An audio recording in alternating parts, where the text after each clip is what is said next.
Kyselka, pravda, bola dobrá, boli tie kyselky dobré, dve boli tie kyselky. A než tam prišiel, zatral to tam Jakub, nejaký Šipek.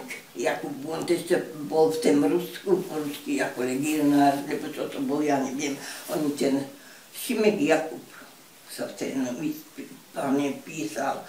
A ten to tam začal tú kyselku opravovať. Kopal jíl na Bredovej, aj u nás na dvore bol toho jílu, ten syn, tož vozil to tam v tej kyselce, spravoval to tam, tam bývali muziky u tej kyselky, tam bol pekný les u tej kyselky, aj takový potom pekný parket tam bol, takový smakový les, kúsek tam bolo. To bolo velice dobrá silná, keď išla, mala spleten túto, keď si dala fľašku, lebo toto, žbánek sklenený, lebo hen takové kamenné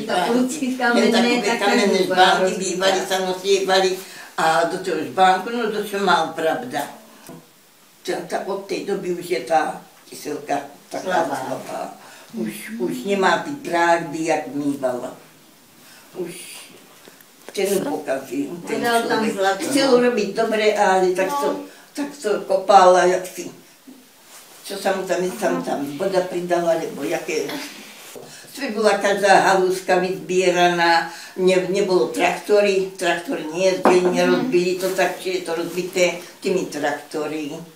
A keď sa chodívala, aj cesta sa upravovala, že obec poslala dielníky a tak, že sa to upravovalo v tej, že tí cesty boli upravené, pretože len sa tam jezdilo len z vozy, boli len koni, nebolo aut ani traktorov, že to nebolo tak rozbité.